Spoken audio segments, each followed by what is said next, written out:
네, 이 아침에 함께 은혜 받을 하나님의 말씀 보겠습니다. 창세기 42장입니다. 41장 1절에서 17절까지 함께 읽도록 하겠습니다. 그때에 야곱이 애굽에 곡식이 있음을 보고 아들들에게 이르되 너희는 어찌하여 서로 바라보고만 있느냐. 야곱이 또 이르되 내가 들은즉 저 애굽에 곡식이 있다 하니 너희는 그리로 가서 거기서 우리를 위하여 사오라. 그러면 우리가 살고 죽지 아니하리라 하매 요셉의 형 10사람이 애굽에서 곡식을 사려고 내려갔으나 야곱이 요셉의 아우 베냐민은 그의 형들과 함께 보내지 아니하였으니 이는 그의 생각에 재난이 그에게 미칠까 두려워함이었더라.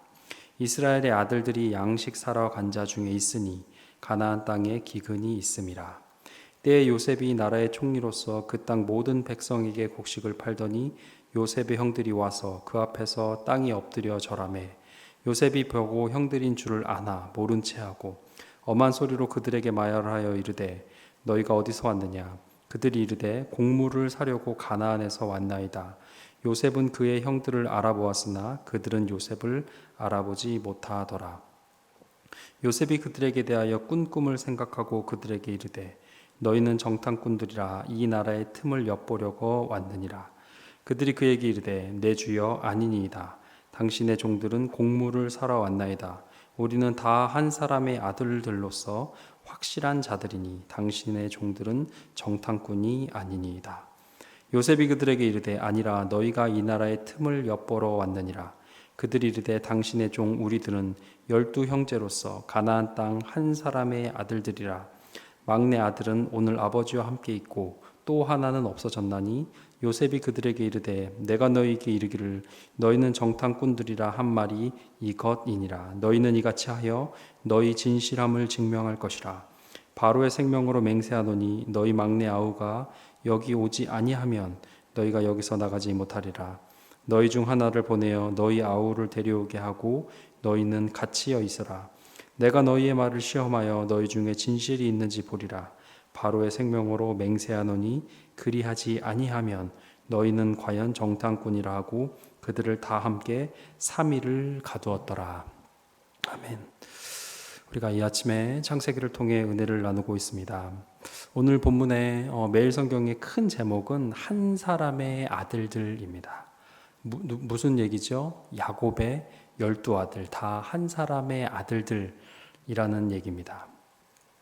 드디어 요셉이 그 무수한 가진 풍파를 헤치고 애굽의 총리가 되고 그리고 드디어 그의 꿈이 이루어지는 장면이 오늘의 본문입니다. 요셉이 형들을 만납니다. 6절에 요셉의 형들이 와서 그 앞에서 땅에 엎드려 절하매.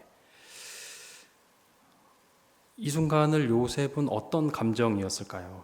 과거의 꿈, 그것이 그대로 이루어지는 바로 그 디데이인 겁니다. 그런데 요셉의 태도가 7절에 보면 요셉이 보고 형들인 줄을 아나 모르는 채 하고 했습니다.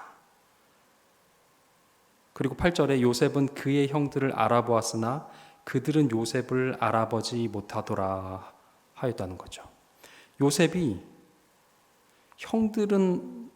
형들을 알아봤습니다. 근데 형들은 요셉을 못 알아봤습니다.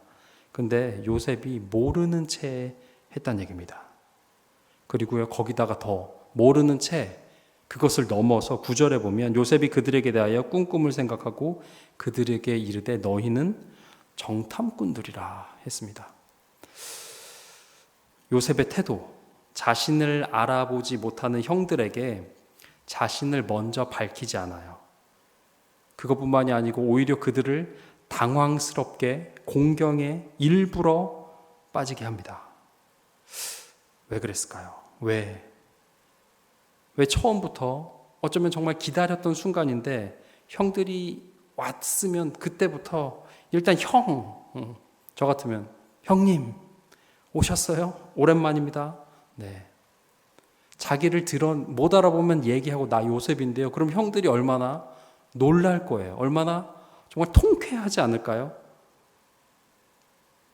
팔짱 끼고 그때 좀 서운했습니다. 형님들 하면서 기분 나빴던 거 공경에 몰아넣었던 거, 심지어 한 사람의 아들들인데 나를 팔았던 거, 내적 상처 다다다다다 해댈 수 있어요. 충분히 그럴 수 있어요. 근데 그러지 않았다는 거예요. 왜 그랬을까?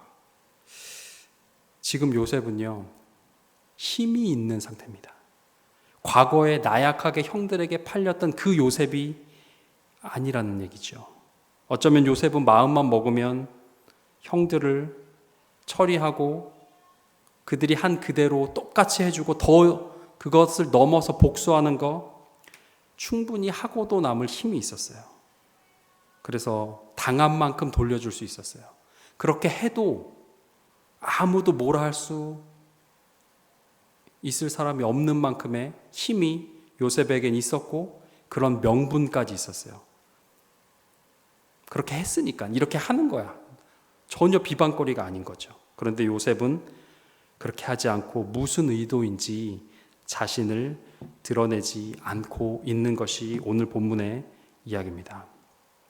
제가 주로 보는 성경은 독일 성서공회 번역 해설 성경입니다.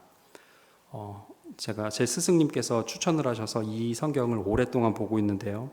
이 부분에 대해서 이 요셉의 태도에 대해서 이 성경의 해설이 이렇게 되어 있습니다. 제가 읽어드릴게요. 그의 행동은 참된 화해를 겨냥한 것이다.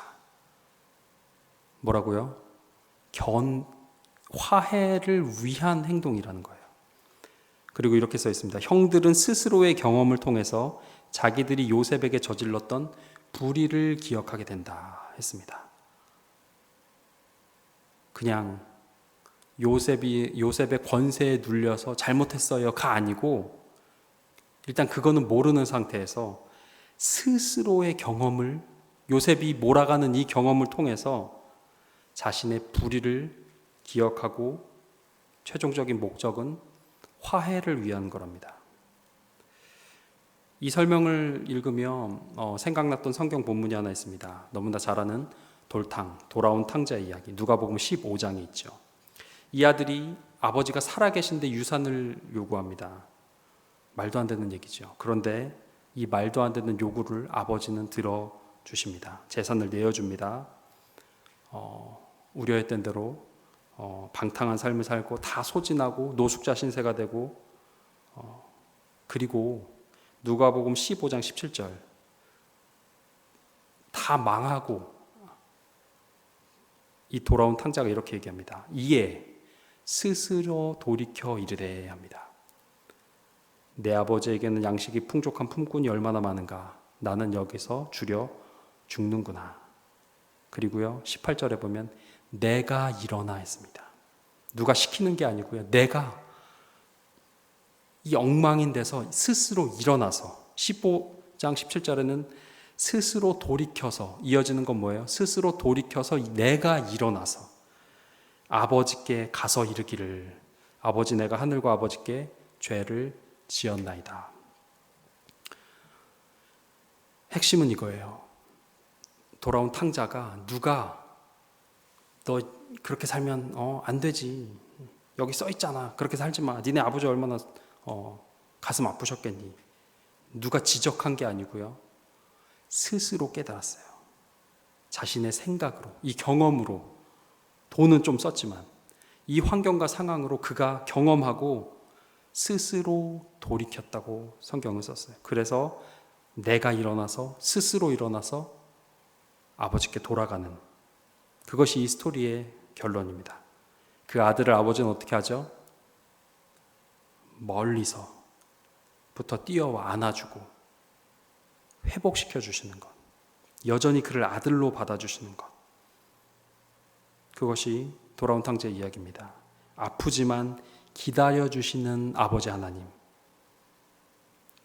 요셉이 형들을 자신의 힘으로 누를 수 있었어요. 잘못했어. 요셉 미안해. 형들이 싹싹 빌 수 있는 힘이 요셉에겐 있었어요. 사과 받을 수 있었어요. 지금 복수할 수 있었어요. 근데 그게 요셉의 의도가 아니었어요. 형들이 누구처럼? 돌아온 탕자처럼 자신의 죄를 깨닫고 스스로 돌이켜 스스로 일어나 요셉과 화해하고 관계가 회복되길 원했던 것이 요셉의 의도된 일이었다는 겁니다. 그래서 시간을 주고 기다리는 탕자의 아버지 같은 마음으로 요셉은 형들을 그렇게 다시 보내고 이 모든 상황을 만들어 가는 것이죠. 자신들의 죄를 기억하도록 상황을 만들어 주고 있는 겁니다. 힘으로 내가 총리가 됐거든 해버릴 수도 있었지만 요셉의 힘에 두려워서 하는 형들의 사과, 그것이 목적이 아니었다는 거죠. 자신이 겪었던 것과 같은 난처한 상황을 겪게 해서 그래서 그 형들이 스스로 이 경험으로 자신에게 해를 가했던 자신들의 모습을 기억하게 하고 그 과거를 고백하고 회개하도록 이끄는 것. 목적이 뭐죠? 참된 화해를 위한 겁니다. 참된 화해. 이 본문을 읽고 또 돌아온 탕자를 읽으며 우리가 도달해야 되는 목적지는 어딜까요? 바로 예수 그리스도의 십자가입니다. 하나님의 구원의 방법, 십자가. 그것이 무엇입니까? 힘으로, 하나님이라는 절대적인 힘으로 우리를 누르시는 하나님이 아니시라는 거예요. 우리를 정죄하고 너 이렇게 하면은 이렇게 돼. 아닌 거 알잖아. 또 구원해 주시는 것도 그냥 불쌍해서 니네 능력이 그것밖에 안 돼서 옛다 구원이다. 그런 값싼 구원이 아니라는 겁니다. 십자가의 방법이 탕자를 떠나보냈던 아버지의 방법이에요. 십자가의 방법이 스스로 돌이켜 참된 화해를 이끌고자 하는 요셉이 형들을 대했던 방법이에요. 우리는 여기서 십자가를 볼 수 있어야 합니다. 하나님의 힘에 눌리는 것이 아니고 십자가를 보고 나를 이 죄인을 향한 내가 아직 죄인 되었을 때에 나를 향하여 자기의 아들을 죽이신 그 방법, 감당할 수 없는 죄인을 향한 무한의 은혜를 경험하고 그래서 내가 죄인임을 깨닫고 나의 죄를 내가 보고 그 심판 앞에 처절하게 무기력하고 무능력한 나를 보고 십자가를 보고 우리가 스스로 돌이켜 하나님 아버지 앞에 예수 그리스도의 그 십자가 앞에 돌아오기를 바라시는 하나님의 마음, 이 십자가를 통해 우리를 구원하시고 우리와 하나님과 참된 화해로 이끄신 방법, 그것이 바로 예수 그리스도의 십자가의 방법이라는 겁니다. 이것이 하나님의 화해의 방법이라는 거죠. 힘으로 문제가 회복되지 않습니다. 힘으로 권세로 관계가 회복되지 않습니다. 징계로 율법으로 문제가 해결되지 않습니다. 화해가 일어나지 않습니다. 스스로 돌이키게 하는 것, 요셉이 형들에게 했던 그것이 하나님의 스타일이라는 겁니다. 멋지신 분이죠. 젠틀하시고 인격적이시고 너무나 인격적이셔서 우리의 선택을 기다려주시는, 돌아올 때까지 기다려주시는 그분이 바로 우리의 하나님 아버지시라는 거죠. 그리고 그 십자가의 여정을, 일들을 감당하신 분이 나의 주 나의 하나님, 우리 주 예수 그리스도이십니다. 말씀 정리합니다. 오늘의 삶의 어떤 영역에서 하나님과 여러분만 알고 있는, 하나님께서 기다려주시고 여러분이 스스로 일어나서 스스로 돌이키기를 바라는, 변화되기를 원하는, 하나님이 기다려주기를 원하는 해야 하는 부분이 있습니까? 하나님만 알고 있는 그 영역이 있습니까? 성장해야 될, 화해해야 될 어느 부분이 있습니까? 잘 안 되죠. 저도 그런 것 같아요.